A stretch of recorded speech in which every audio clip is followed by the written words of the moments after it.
também é doutorando na URGS, e vai falar para a gente sobre trazendo à tona o mundo, o que é enação.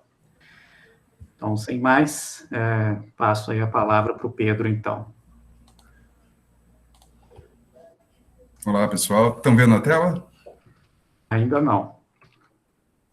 Apareceu. Apareceu? Apareceu. Ok. Então, primeiro, boa tarde a todos e todas. Obrigado aos colegas aí que apresentaram já, a Jéssica, o Jefferson, a Camila, o Thiago, que vai apresentar depois de mim, e ao Eros, que está organizando o evento, né? E a todo mundo que está presente aqui. Bom, o que eu vou chamar de anativismo durante essa apresentação é a proposta que se distingue de suas homônimas por sustentar a tese da continuidade entre vida e mente. Como se sabe, não se trata de uma proposta de identificação de fenômenos mentais a fenômenos biológicos, mas sim da tese de que há uma equivalência lógica entre os conceitos de ser vivo e ser senciente. O que se defende é que os modelos aplicáveis para se estudar a emergência e a dinâmica de qualquer forma de vida individual são do mesmo tipo dos modelos aplicáveis para se estudar a emergência e a dinâmica de qualquer forma de fenômeno mental.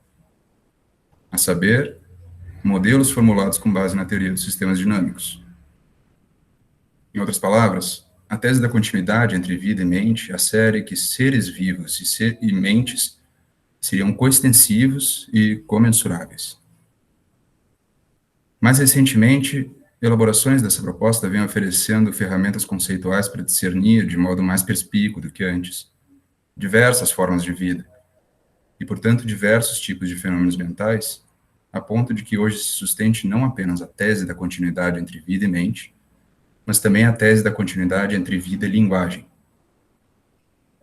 Em meio a todas essas teses da continuidade, entretanto, o problema, cuja significância eu quero trazer à tona hoje para vocês, é uma descontinuidade a qual eu acredito que nós sejamos, por assim dizer, perifericamente sensíveis, ou aware, mas a qual não se dá muita atenção nem na literatura primária, nem na literatura secundária sobre o nativismo. Venha esta para endossar ou para criticar a proposta. Trata-se da descontinuidade entre o que eu vou chamar de nativismo autopoético, por um lado, e nativismo ecológico, por outro. Mais especificamente, o que eu quero defender é que já não faz mais sentido hoje utilizar o arcabouço conceitual nativista para explicar fenômenos mentais e, ao mesmo tempo, negar a tese de James Gibson e de outros psicólogos ecológicos de que a percepção é uma sintonização direta a objetos e propriedades dos quais, abre aspas, se pode dizer que estão presentes quando nenhuma percepção está acontecendo, fecha aspas. Citação do Shaw, Turvey e Mace, em 1972. Acho que não está passando o slide, né? Passou? Passou. Os dois extremos aos quais a tese da continuidade entre vida e mente se contrapõe são, por um lado, o exclusivismo específico, segundo o qual apenas algumas espécies de seres vivos ancorariam fenômenos mentais, como a capacidade de agir e de perceber, e, por outro lado, o panpsiquismo, posição segundo a qual cada partícula física apresentaria mentalidade em correspondente grau de elementariedade. A defesa filosófica da tese da continuidade entre vida e mente poderia ser posta simplesmente por apelo às nossas intuições pré-reflexivas sobre a seguinte questão: se quisermos localizar fenômenos mentais em meio à mobília da natureza, onde os localizaremos? Como coloca Ezequiel de Paolo, se nós aceitarmos como plausível que a experiência de se importar, of concern, não é exclusivamente humana, embora possa ter algumas características exclusivas em humanos, e que todos os outros seres físicos vivos podem também ser, e não apenas parecer intrinsecamente teleológicos, será isso porque eles são vivos ou simplesmente porque eles são físicos? Com efeito, a intuição por trás da tese da continuidade entre vida e mente não é original à proposta nativa, nascente com a obra de Francisco Varela, Evan Thompson e Helena Roche, em 91, The Embodied Mind. Enunciados semelhantes ou compatíveis podem ser encontrados em obras como as de John Dewey, William James, Mary Shelley, e em alguma interpretação talvez até em Aristóteles. O que distingue a colocação enativa dessa tese é o fato de ela ter sido elaborada desde o que pareceu ser um conceito fundamental à biologia, e, no entanto, pouco ou mal compreendido pela própria comunidade dos biólogos e das biólogas. O conceito de organismo, de corpo vivo, por contraste a qualquer outro tipo de sistema ou configuração material. Tendo se debruçado sobre a tarefa de identificar as notas características de um conceito satisfatório de organismo, o qual abarcasse todos e somente todos os casos de sistemas materiais, que intuitivamente classificaríamos como vivos, Humberto Maturana e Francisco Varela chegaram, nos anos 70, ao conceito de autopoiese. Segundo a teoria da autopoiese, independentemente de sua espécie, todo corpo vivo, desde organismos unicelulares até seres humanos, é um sistema espacialmente delimitado em função dos próprios processos físico-químicos que o constituem, sendo cada processo viabilizador, isto é, sua persistência, condição necessária, de outro processo do mesmo sistema, e sendo cada processo do sistema viabilizado, no mesmo sentido, por ao menos um outro processo desse mesmo sistema. Essa circularidade interna das condições de viabilização de cada processo, constituinte de um sistema autopoético, é o seu fechamento operacional precário. A autopoiese não implica, entretanto, a subsistência independente do organismo em relação a processos que não fazem parte da rede de viabilização mútua que o distingue de seu entorno. Pelo contrário, o organismo é um sistema operacionalmente fechado, porém termodinamicamente aberto. Está sujeito a perturbações do meio, portanto, tanto quanto o meio está sujeito a perturbações pela sua atividade. Ocorrem trocas energéticas e materiais entre organismo e meio, cujo caráter será determinado em função da organização autopoética particular do organismo e das condições de seu meio, sustentando-se assim um processo de contínua autoindividuação orgânica, enquanto o sistema permanecer viável. A subsistência de cada processo que constitui um processo autopoético depende, portanto, das condutas do sistema em relação ao meio, tanto quanto destas condutas depende a manutenção do sistema como um todo.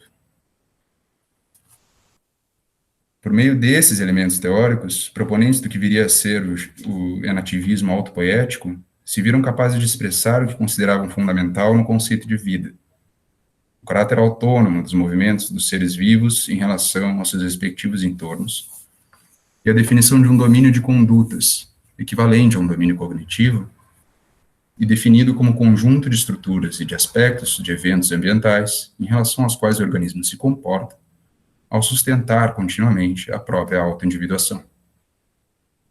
Porque são as ações do organismo em relação ao ambiente que fazem emergir e definem a importância que eventos terão no seu domínio de condutas, convencionou-se mais tarde chamar enação, ou produção de sentido, ao desenrolar de fenômenos mentais emergentes do próprio processo de manutenção da vida. Processos de manutenção da vida, ou seja, processos de autoindividuação, fariam vir à tona mundos de significância, sobre um mundo previamente neutro. Ao mesmo tempo, a maneira como organismos agem em função da continuidade da própria autoindividuação engendra perturbações em seus processos constitutivos que lhes alteram os parâmetros, alterando-lhes, portanto, a própria identidade concreta do sistema, que tende à autoindividuação, que age e produz sentido em função de sua nova forma, altera-se e assim por diante. Nesse contexto, e em linha com o que já pensavam os autores pragmatistas e fenomenólogos do Ocidente e do Oriente, sensibilidade e motricidade são os dois lados da mesma moeda que perfaz o caráter fenomênico particular de uma perspectiva subjetiva sobre o mundo. Por isso, a enação também pode ser entendida como ação preceptualmente guiada, viabilizada pela emergência de contingências sensório-motoras. Com isso, os autores e a autora de The Embodied Mind acreditavam estar dando inteligibilidade a um caminho do meio, entre dois extremos. O primeiro desses extremos seria expresso pela metáfora do olho descorporificado observando objetivamente o desenrolar dos fenômenos. Já o extremo oposto consistiria em um subjetivismo no qual a mente, por si só, constrói o mundo. O primeiro seria o extremo hegemonicamente aceito no meio científico, e, portanto, aquele com o qual os autores e a autora mais dialogam. Esse extremo seria resumível em 3 teses. A primeira é que nós habitamos um mundo com propriedades particulares, tais como comprimento, cor, movimento, som, etc. A segunda é que nós captamos ou recuperamos essas propriedades representando-as internamente. A terceira é que há um nós separado e subjetivo que faz essas coisas. A segunda e a terceira tese são rejeitáveis com base nos próprios modelos propostos para se entender a emergência e a dinâmica de fenômenos mentais. Com efeito, a análise da relação entre formas de autoindividuação e seus domínios de conduta, por meio da teoria dos sistemas dinâmicos, é refratar a decomposição prévia de um conjunto de estruturas internas, com parâmetros funcionais pré-delimitados, e um conjunto externo de variáveis escalares, servindo de input ao funcionamento dessas supostas estruturas internas. Pelo contrário, o tipo de modelo empregue pelos anativistas induz a representação de parâmetros vetoriais de um sistema autopoético como variáveis de seus domínios de conduta e vice-versa, fazendo com que o sistema organismo domínio de condutas seja sua unidade básica de análise. Com isso, e com todas as críticas independentes que se podem fazer às noções de representação inconsciente e sistema cognitivo, não haveria por que rejeitar essas teses de que nós captamos propriedades representando-as internamente e de que indivíduos separados e subjetivos que fazem isso. Não haveria por que não rejeitar essas teses. A dificuldade está em entender por que razões Varela, Thomson e Roche negam que habitemos um mundo com propriedades particulares, tais como comprimento, cor, movimento, som, etc. O ponto parece facilmente elucidável.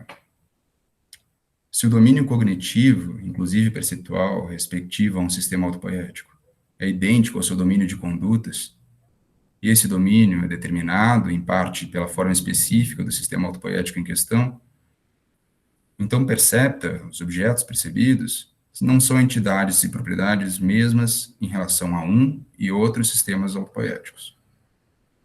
Hipoteticamente postos perante os mesmos entornos, 2 processos autopoéticos distintos perceberão aspectos distintos de seus entornos.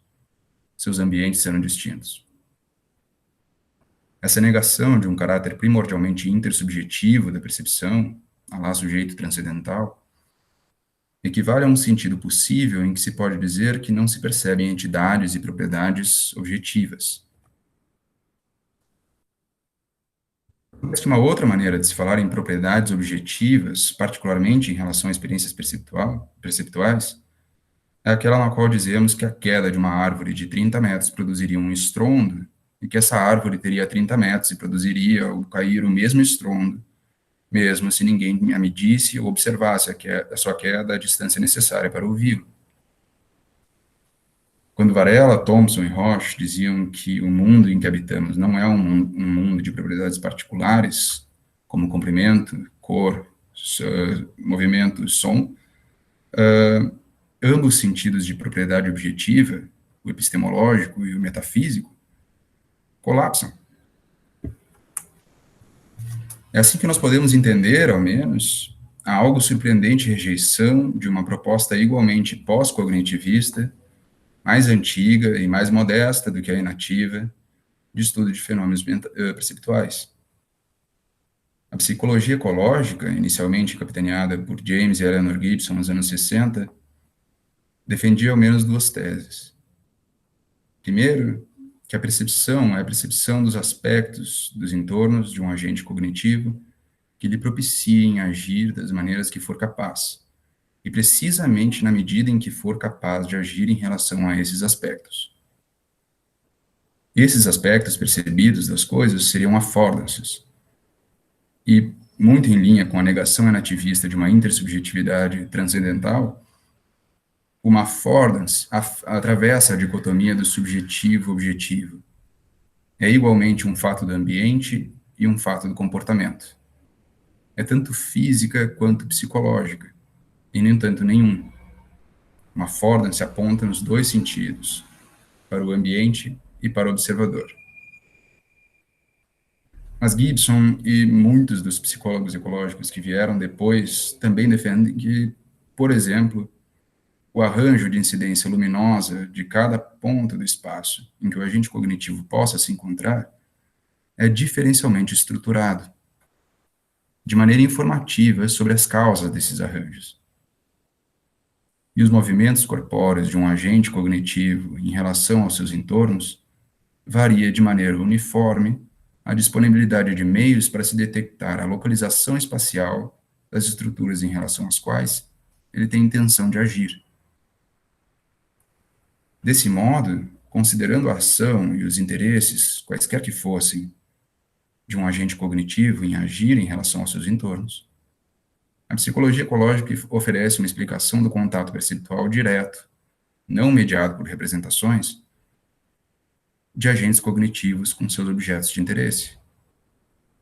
A percepção é abordada pela psicologia ecológica como uma sintonização direta das capacidades de agir de um organismo com estruturas em relação às quais ele se comporta.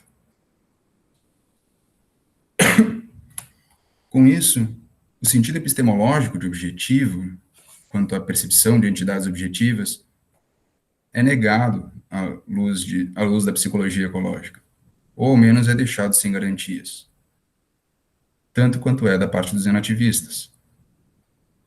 Já o sentido metafísico, segundo Shaw, Turvey e Mays, a percepção é de objetos dos quais se pode dizer estarem presentes quando nenhuma percepção está ocorrendo, não é um sentido que seja negado pela psicologia ecológica.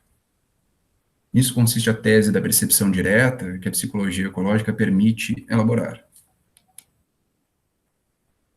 Veja-se, no entanto, como o enativismo autopoético reage à tese da percepção direta. Do fato de haver uma mutualidade entre animal e ambiente, ou, em nossos termos, de os dois estarem estruturalmente acoplados, simplesmente não se segue que o ato de perceber é direto no sentido gibsoniano de responsivo ou ressonante a invariantes ópticas. É claro que essa última alegação gibsoniana é uma hipótese empírica substantiva, e, portanto, nem se sustenta, nem deixa de se sustentar com base em considerações lógicas. Todavia, nosso ponto é que essa alegação representa somente um modo de explicar a relação entre a ação perceptualmente guiada e a mutualidade organismo-ambiente. Nós nos desalinhamos com essa explicação porque acreditamos que ela leva a uma estratégia de pesquisa na qual se busca construir uma teoria ecológica da percepção inteiramente a partir do lado do ambiente. Segundo o nativismo autopoético, não se podem identificar os objetos da experiência perceptual com as causas dos estímulos perceptuais, assim como não se podem considerar os objetos da experiência perceptual meras projeções de um sujeito isolado. Por isso, o desafio que os proponentes colocam às ciências cognitivas é, abre aspas, o de questionar uma das concepções mais arraigadas de nossa herança científica, a de que o mundo é independente do conhecedor. A conclusão inevitável é que conhecedor e conhecido, mente e mundo, relacionam-se uma ao outro através de uma mútua especificação ou cooriginação dependente. Fecha aspas. Posto em outros termos, se você olha pela janela e vê uma árvore, é capaz de discernir a sua forma, suas folhas, seus galhos e mesmo algumas de suas ranhuras. E todas essas características e a própria árvore que você vê emergem juntamente, a sua capacidade atualmente exercida de vê-la, ou seja, de co-constituir a enação desse fenômeno perceptual e de seus objetos, junto a perturbações exógenas ao seu corpo, cuja natureza é em si incognoscível ou indeterminada.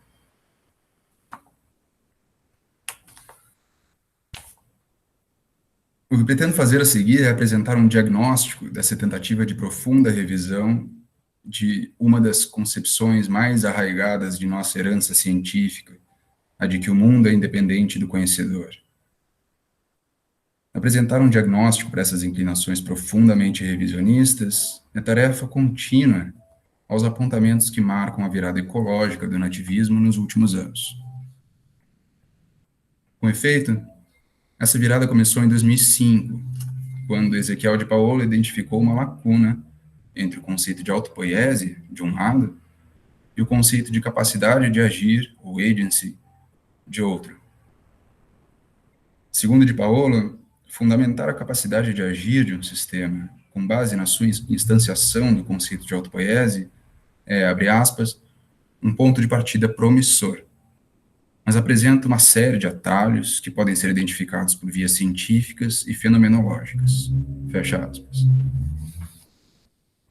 Como base fenomenológica de seu questionamento, de Paulo aponta para o fato de que a capacidade de agir de um sistema implica a capacidade de recuperação de quebras de seu curso de ação.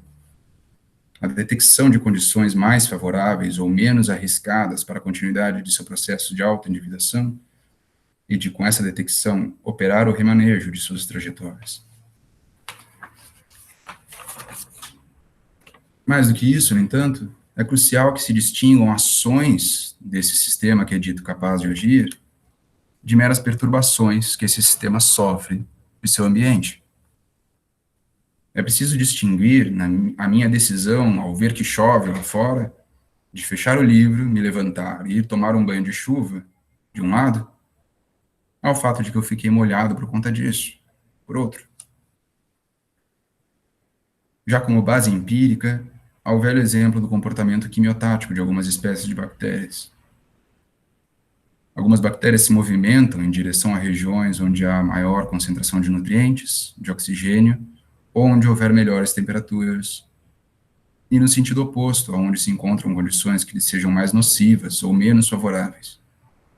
Esse comportamento é observado, todavia, mesmo quando as condições do ambiente onde a bactéria se encontra são suficientes para a sua sobrevivência. Quando, para sobreviver, ela poderia ficar parada ou andar em círculos. Basta que haja diferença gradativa entre as condições encontráveis em uma direção ou na outra. Considerações como essas evidenciaram que a lacuna existente entre o conceito de autopoiese ou autonomia e o conceito de capacidade de agir.